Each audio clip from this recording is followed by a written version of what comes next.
Matthew chapter 10.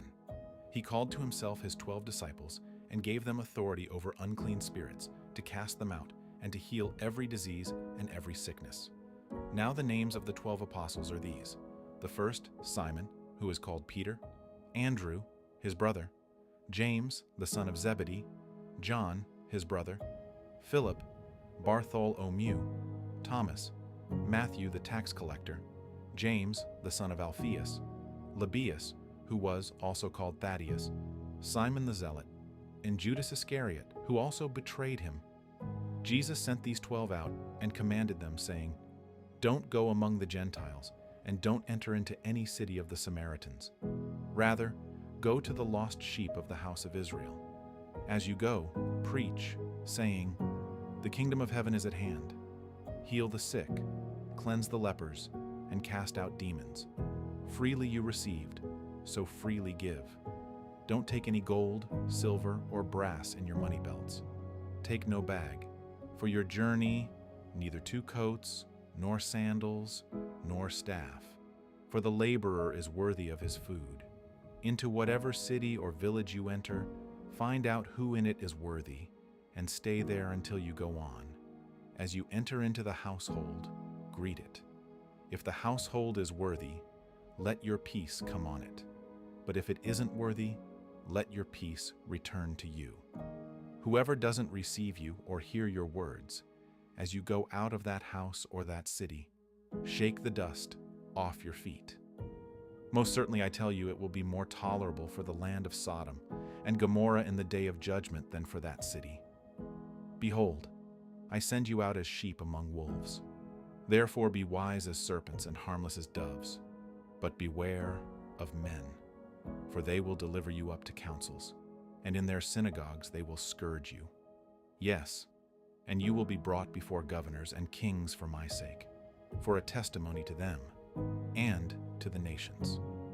But when they deliver you up, don't be anxious how or what you will say, for it will be given you in that hour what you will say. For it is not you who speak, but the Spirit of your Father who speaks in you. Brother will deliver up brother to death, and the father his child. Children will rise up against parents and cause them to be put to death. You will be hated by all men for my name's sake, but he who endures to the end will be saved. But when they persecute you in this city, flee into the next. For most certainly I tell you, you will not have gone through the cities of Israel until the Son of Man has come. A disciple is not above his teacher, nor a servant above his Lord. It's enough for the disciple that he be like his teacher, and the servant like his Lord. If they have called the master of the house Beelzebul, how much more those of his household? Therefore don't be afraid of them, for there's nothing covered that will not be revealed, or hidden that will not be known. What I tell you in the darkness, speak in the light, and what you hear, whispered in the ear, proclaim on the housetops. Don't be afraid of those who kill the body, but are not able to kill the soul. Rather, fear him who is able to destroy both soul and body in Gehenna. Aren't 2 sparrows sold for an Assyrian coin? Not one of them falls to the ground apart from your Father's will. But the very hairs of your head are all numbered. Therefore don't be afraid. You are of more value than many sparrows. Everyone therefore who confesses me before men, I will also confess him before my Father who is in heaven. But whoever denies me before men, I will also deny him before my Father who is in heaven. Don't think that I came to send peace on the earth. I didn't come to send peace, but a sword. For I came to set a man at odds against his father, and a daughter against her mother, and a daughter-in-law against her mother-in-law. A man's foes will be those of his own household. He who loves father or mother more than me is not worthy of me, and he who loves son or daughter more than me isn't worthy of me. He who doesn't take his cross and follow after me isn't worthy of me. He who seeks his life will lose it, and he who loses his life for my sake will find it. He who receives you receives me, and he who receives me receives him who sent me. He who receives a prophet in the name of a prophet will receive a prophet's reward. He who receives a righteous man in the name of a righteous man will receive a righteous man's reward. Whoever gives one of these little ones just a cup of cold water to drink in the name of a disciple, most certainly I tell you, he will in no way lose his reward.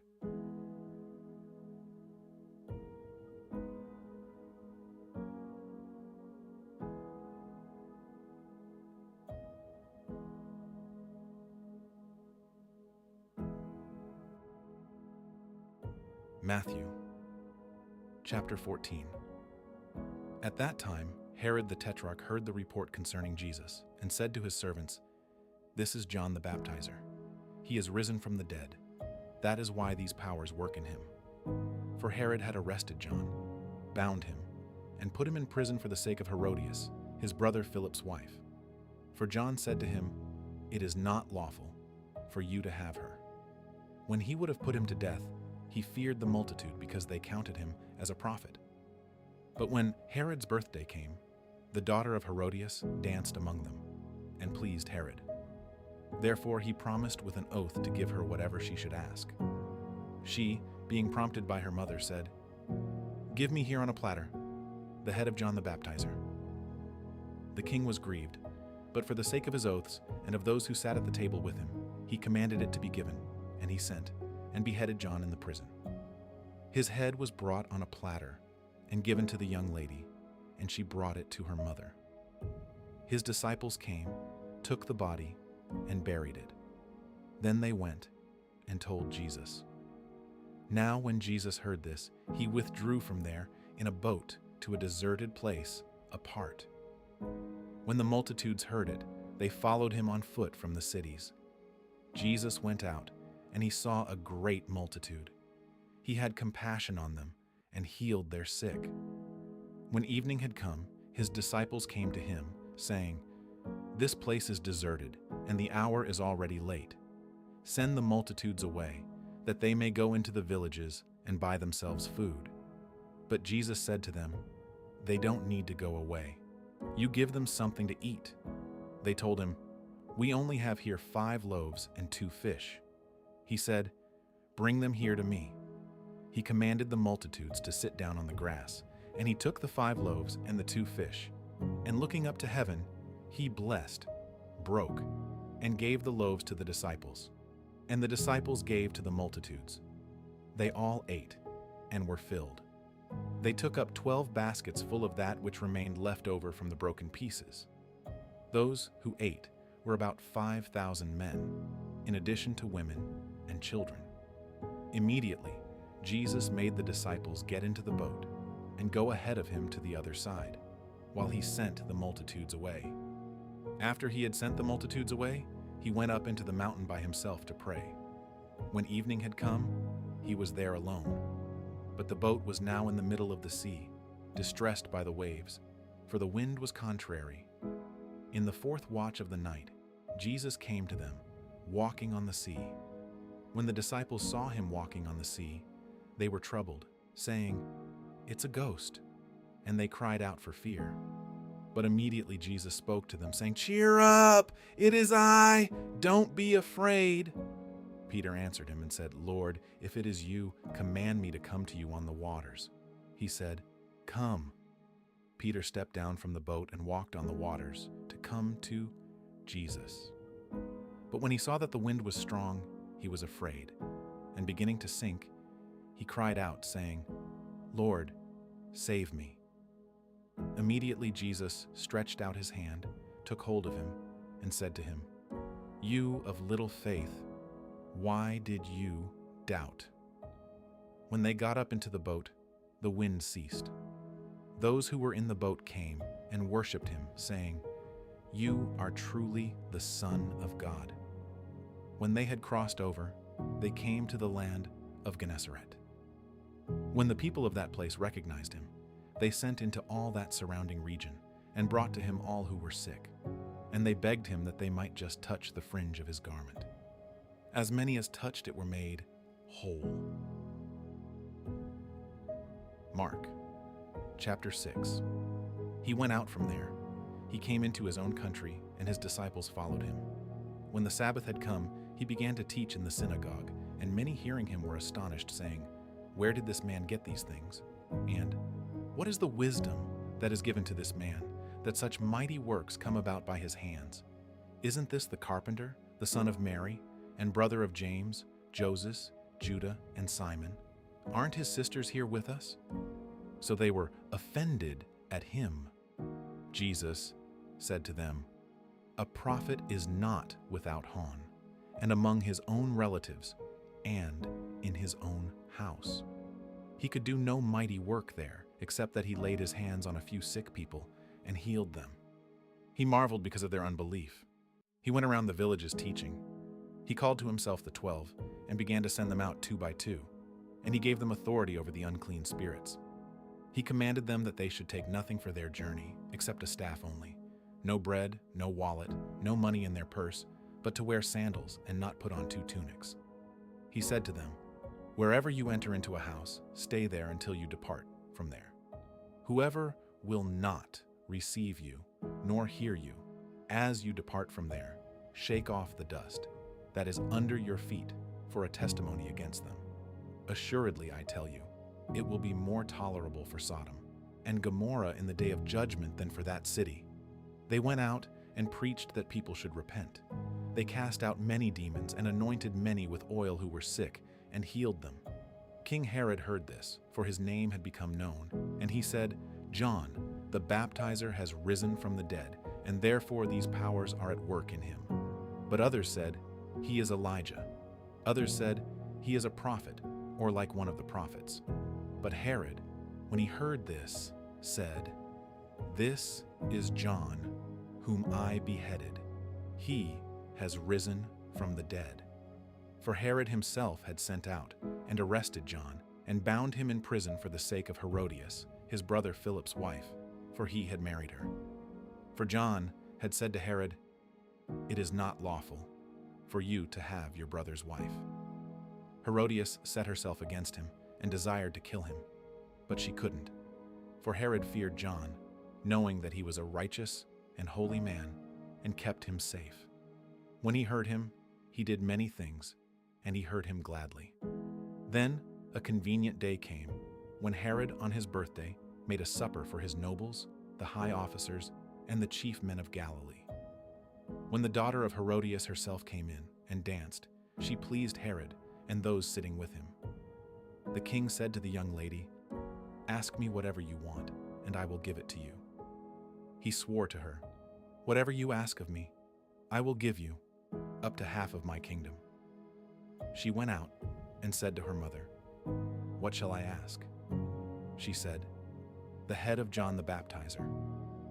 She came in immediately with haste to the king and requested, 'I want you to give me right now the head of John the Baptizer on a platter.' The king was exceedingly sorry, but for the sake of his oaths and of his dinner guests, he didn't wish to refuse her. Immediately the king sent out a soldier of his guard and commanded to bring John's head. And he went and beheaded him in the prison, and brought his head on a platter, and gave it to the young lady, and the young lady gave it to her mother. When his disciples heard this, they came and took up his corpse and laid it in a tomb. The apostles gathered themselves together to Jesus, and they told him all things, whatever they had done and whatever they had taught. He said to them, 'Come away into a deserted place and rest a while.' For there were many coming and going, and they had no leisure so much as to eat. They went away in the boat to a deserted place by themselves. They saw them going, and many recognized him, and ran there on foot from all the cities. They arrived before them and came together to him. Jesus came out, saw a great multitude, and he had compassion on them because they were like sheep without a shepherd, and he began to teach them many things. When it was late in the day, his disciples came to him and said, 'This place is deserted, and it is late in the day. Send them away, that they may go into the surrounding country and villages and buy themselves bread, for they have nothing to eat.' But he answered them, "You give them something to eat." They asked him, "Shall we go and buy 200 denarii worth of bread and give them something to eat?" He said to them, "How many loaves do you have? Go see." When they knew, they said, 5 and 2 fish. He commanded them that everyone should sit down in groups on the green grass. They sat down in ranks by hundreds and by 50s. He took the 5 loaves and the 2 fish, and looking up to heaven, he blessed and broke the loaves, and he gave to his disciples to set before them, and he divided the 2 fish among them all. They all ate and were filled. They took up 12 baskets full of broken pieces, and also the fish. Those who ate the loaves were 5,000 men. Immediately he made his disciples get into the boat and go ahead to the other side, to Bethsaida, while he himself sent the multitude away. After he had taken leave of them, he went up the mountain to pray. When evening had come, the boat was in the middle of the sea, and he was alone on the land. Seeing them distressed in rowing, for the wind was contrary to them, about the 4th watch of the night he came to them, walking on the sea. And he would have passed by them, but they, when they saw him walking on the sea, supposed that it was a ghost, and cried out, for they all saw him and were troubled. But he immediately spoke with them and said to them, "Cheer up, it is I, don't be afraid." He got into the boat with them, and the wind ceased, and they were very amazed among themselves and marveled. For they hadn't understood about the loaves, but their hearts were hardened. When they had crossed over, they came to land at Gennesaret and moored to the shore. When they had come out of the boat, immediately the people recognized him and ran around that whole region and began to bring those who were sick on their mats to where they heard he was. Wherever he entered, into villages or into cities or into the country, they laid the sick in the marketplaces and begged him that they might just touch the fringe of his garment. And as many as touched him were made well. Luke, chapter 9. He called the 12 together and gave them power and authority over all demons and to cure diseases. He sent them out to preach God's kingdom and to heal the sick. He said to them, "Take nothing for your journey, no staffs, nor wallet, nor bread, nor money. Don't have 2 tunics each. Into whatever house you enter, stay there and depart from there. As many as don't receive you, when you depart from that city, shake off even the dust from your feet for a testimony against them." They departed and went throughout the villages, preaching the good news and healing everywhere. Now Herod the Tetrarch heard of all that was done by him, and he was very perplexed, because it was said by some that John had risen from the dead, and by some that Elijah had appeared, and by others that one of the old prophets had risen again. Herod said, "I beheaded John, but who is this about whom I hear such things?" He sought to see him. The apostles, when they had returned, told him what things they had done. He took them and withdrew apart to a desert region of a city called Bethsaida. But the multitudes, perceiving it, followed him. He welcomed them, spoke to them of God's kingdom, and he cured those who needed healing. The day began to wear away, and the 12 came and said to him, "Send the multitude away, that they may go into the surrounding villages and farms and lodge and get food, for we are here in a deserted place." But he said to them, "You give them something to eat." They said, "We have no more than 5 loaves and 2 fish, unless we should go and buy food for all these people." For they were about 5,000 men. He said to his disciples, "Make them sit down in groups of about 50 each." They did so, and made them all sit down. He took the 5 loaves and the 2 fish, and looking up to the sky, he blessed them, broke them, and gave them to the disciples to set before the multitude. They ate and were all filled. They gathered up 12 baskets of broken pieces that were left over. As he was praying alone, the disciples were near him, and he asked them, "Who do the multitudes say that I am?" They answered, "John the Baptizer, but others say, Elijah, and others, that one of the old prophets has risen again." He said to them, "But who do you say that I am?" Peter answered, "The Christ of God." But he warned them and commanded them to tell this to no one, saying, "The Son of Man must suffer many things and be rejected by the elders, chief priests, and scribes, and be killed, and the third day be raised up." He said to all, "If anyone desires to come after me, let him deny himself, take up his cross, and follow me.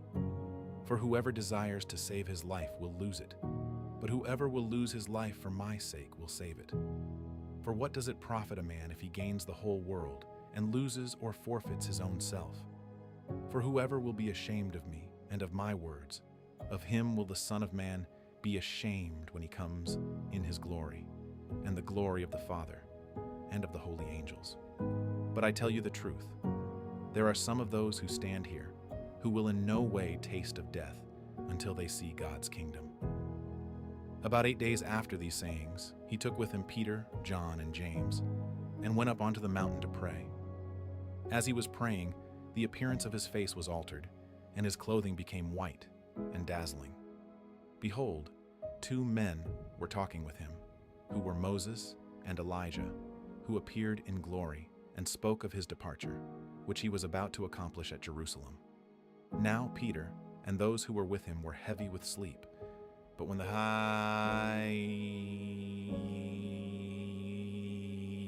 fully awake, they saw his glory and the 2 men who stood with him. As they were parting from him, Peter said to Jesus, "Master, it is good for us to be here. Let's make 3 tents, one for you, one for Moses, and one for Elijah," not knowing what he said.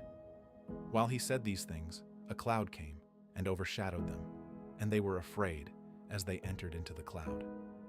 A voice came out of the cloud saying, "This is my beloved Son. Listen to him." When the voice came, Jesus was found alone. They were silent and told no one in those days any of the things which they had seen. On the next day, when they had come down from the mountain, a great multitude met him. Behold, a man from the crowd called out, saying, "Teacher, I beg you to look at my son, for he is my only born child. Behold, a spirit takes him. He suddenly cries out, and it convulses him so that he foams, and it hardly departs from him, bruising him severely. I begged your disciples to cast it out, and they couldn't." Jesus answered, "Faithless and perverse generation, how long shall I be with you and bear with you? Bring your son here." While he was still coming, the demon threw him down and convulsed him violently. But Jesus rebuked the unclean spirit, healed the boy, and gave him back to his father. They were all astonished at the majesty of God. But while all were marveling at all the things which Jesus did, he said to his disciples, "Let these words sink into your ears, for the Son of Man will be delivered up into the hands of men." But they didn't understand this saying. It was concealed from them, that they should not perceive it, and they were afraid to ask him about this saying. An argument arose among them about which of them was the greatest. Jesus, perceiving the reasoning of their hearts, took a little child and set him by his side, and said to them, "Whoever receives this little child in my name receives me. Whoever receives me receives him who sent me. For whoever is least among you all, this one will be great." John answered, "Master, we saw someone casting out demons in your name, and we forbade him, because he doesn't follow with us." Jesus said to him, "Don't forbid him, for he who is not against us is for us." It came to pass when the days were near that he should be taken up, he intently set his face to go to Jerusalem and sent messengers before his face. They went and entered into a village of the Samaritans so as to prepare for him. They didn't receive him because he was traveling with his face set toward Jerusalem. When his disciples, James and John, saw this, they said, "Lord, do you want us to command fire to come down from the sky and destroy them, just as Elijah did?" But he turned and rebuked them. "You don't know of what kind of spirit you are, for the Son of Man didn't come to destroy men's lives, but to save them." They went to another village. As they went on the way, a certain man said to him, "I want to follow you wherever you go, Lord." Jesus said to him, "The foxes have holes, and the birds of the sky have nests, but the Son of Man has no place to lay his head." He said to another, "Follow me." But he said, "Lord, allow me first to go and bury my father." But Jesus said to him, "Leave the dead to bury their own dead, but you go and announce God's kingdom." Another also said, "I want to follow you, Lord, but first allow me to say goodbye to those who are at my house." But Jesus said to him, "No one, having put his hand to the plow and looking back, is fit for God's kingdom."